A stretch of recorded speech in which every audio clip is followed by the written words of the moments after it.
And now to my pick, which is In Bruges. So I want to talk about that one because I obviously went to Bruges recently. Jenny gave it to me for the 40th birthday present, and we've just come back from Bruges. So before we went, the week before, I rewatched it for the first time since seeing it, I don't know, like 10 years ago or something like that. And I remember liking it originally, but not being as wowed as everyone else was. But the rewatch just elevates the whole thing. Obviously, you both love it. Yeah. Most people love it. I mean, I give it a 9 out of 10 now. Originally, I think I had it maybe at a 7 or something. What do you boys give it? I think I had it at 9 and I've dropped it to an 8. I give it a 10. Well, there you go. A full spectrum. I know the reason that Adam's probably dropped it is he's trying to be a little bit politically correct because Colin Farrell is so unpolitically correct throughout. But I think it works in the context of the film because he's so... The things he says in it were shocking me when I was watching it. I was like, I can't believe that they were getting away with putting this dialogue in 10 years ago. Yeah, that's what I mean. I was like, yeah. But this feels like it should be like the 80s almost. He's meant to be that way, right? Yeah. Because he's like...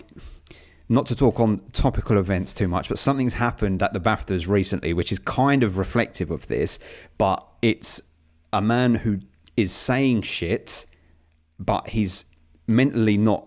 He's not a malicious person when he's saying this stuff, but he is saying highly offensive shit throughout this film about a lot of people, sex, race. I think his one was like, if I just say it about everyone, I can't be offensive to anyone. Yes. Everyone's painted with the same brush. But I had totally forgotten. It had been so long, I could barely remember anything. I had totally forgotten because it opens up pretty early by showing the flashback to him shooting the priest, Manta Raider, and killing the little boy in the church. Yeah. And so fucking graphic, man. And then that revelation early on that he's shot a little boy in the head and them showing that, they keep repeating graphic shit throughout the rest of the movie as well. Yeah. Really, really like jarring stuff alongside the comedy and then set against this backdrop of like Ralph Fiennes keeps saying this fairy tale town, which is what just makes it so much more magical. It's like very violent acts, very rude guy, but also very sweet in many ways in this picture perfect place. Let's send the gangsters over. And then you've got, what's his name? Brendan Gleeson being the kind of person in the middle of it, or he is he's the middle of the seesaw kind of like. He was that's me. Who you go to, but he was me drinking gay beers in Bruges. You just wanted to go around the little bars drinking beers. Yeah, not going drinking bowling. The beers and whatnot. But Did you find a bowling alley? No, Jenny said, "Should we go bowling?" I didn't see a single bowling alley out there. But what is very nice is that despite the popularity of In Bruges, there wasn't a single sign, reference, anything out there that was like this was filmed here, or a poster of this, or a picture of that. Nothing.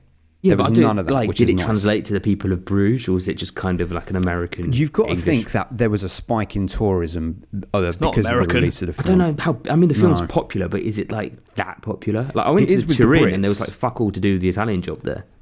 I know, but Turin's. You'd ask most people, "Where's the Italian job set?" They wouldn't go Turin. That people would be like, "I ain't got a clue." Rome. They would just say Turin many times during the film. You know where they blew the bloody doors off, though, don't you? Where was that? Crystal Palace. There you go. They were like, what place can we blow up? Oh, you'll blow up Crystal Palace, but we'll shoot the nice bits in Turin. Don't you fucking love Ralph Fiennes in that film? He's so good. So good. So unbelievably good. It's so erratic, isn't it? Yeah. It's like, don't call my kids cunt. Yeah. Don't you call my cunt kids cunt. Do you know, when we did 44-inch Chess recently... Yeah. They were trying to get that kind of dialogue, and they were half there with it, and half the time it was like, it's just a little bit clunky in your mouth. It feels so natural coming out of Ralph Fiennes' mouth absolutely as Harry. Yeah. Also, again, he has. I mean, I'm not talk about it, but his ending. Is so like we could talk about it. It's been out long enough. We could talk about it. Killing himself because of the code. Yeah.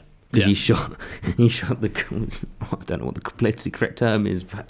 I know. Careful. Well, they talk about that in the film. They don't know. They don't know what the correct term is. Yeah. There was multiple times when we were in Bruges where we were like, oh, this is where that happened. This is where that happened, because you can just tell it. But you remember when Brendan Gleeson goes up the bell tower and dropping the coins. Yes. The bit earlier on when the fat Americans arrive and Colin Farrell's like, you're not going up there. There's no way you're fitting up there.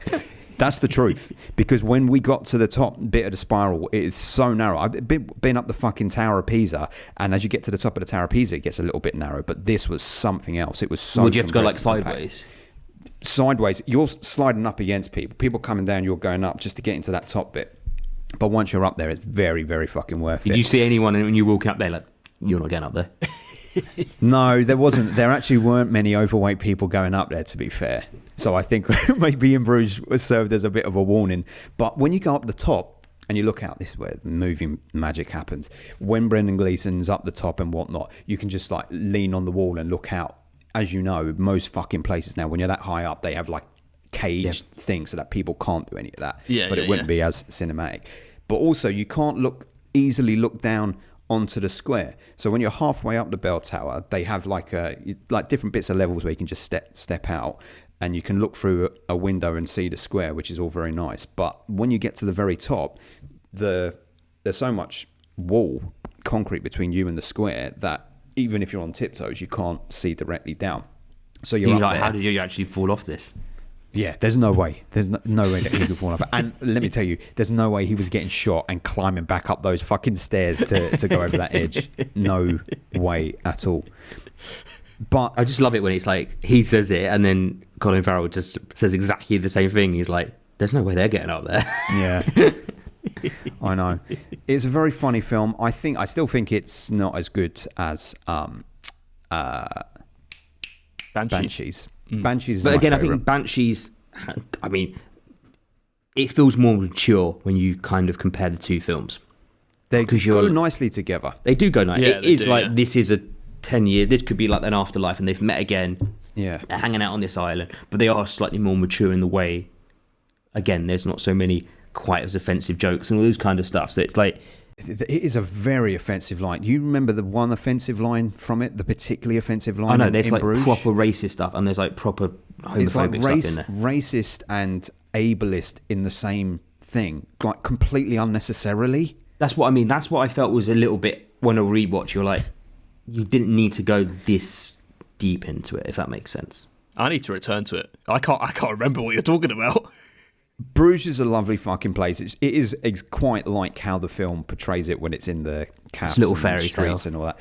Yeah, I mean, at Christmas, I imagine it's much more fairy tale. But what was nice about it was it felt very like a place that you come and you just chill. It felt very, very chilled. Didn't feel touristy. Didn't feel overwhelmed by those You places. can do enough touristy things, but also you can just chill out and do nothing. You go Like there, sitting in pubs, drink you're being beer. touristy. Yeah, exactly. And have the most amazing Belgian beers out there. Colin Farrell calls them gay beers. Maybe they are. Who cares? It doesn't matter if they're gay or straight beers. They're just fucking Enjoy them beers. nonetheless. Enjoy them nonetheless. In some ways, they talk about it in Bruges. They make reference to it once in Bruges. They say something about the film Don't Look Now. And then in Bruges, there is a dwarf wandering around another place where there's canals and waterways and old worldy stuff. So there's an interesting parallel there. And again, and just like Don't Look Now, spoilers for Don't Look Now, at the end, there is a case of mistaken identity. They think they are seeing a child. Yeah. But actually it's an adult. Yeah. That's very true. Yeah. Maybe you watched that film or got with all the inspiration from Don't Look Now. Could have been. Do you think there's any way that you could do a sequel to In Bruges where you send Colin Farrell back? When he's older and he's like, what do you think of it now? Nah. There's nothing there to even do with a sequel. It hasn't stopped people before though. We'll get the nostalgia, but he'll go up and he'll throw some coins off and be like, remember when he threw coins off? I know. We wouldn't even have coins anymore to throw off. You throw off your fucking credit card. Yeah. You probably buy some little fake coins and they charge you loads of money for them so you can throw them. It would just scatter back in at your feet because they've got the cage over that bit as well. It's like Bruges just changed. But I'm looking forward to whatever that guy does. The other film that he did, I want to know where you stand on it, is Seven Psychopaths. What's his name? Say his Seven name. Psychopaths. Martin McDonagh. Mike McDonagh, yeah. I need to rewatch Seven Psychopaths. I haven't watched it in so long. In my mind, I like it better than In Bruges But now that I've watched in Bruges, maybe I need to go and watch Seven Psychopaths. Banshees will always be top for me because it's so fucking lovely. That's fair. It's a great film. Ghostbusters.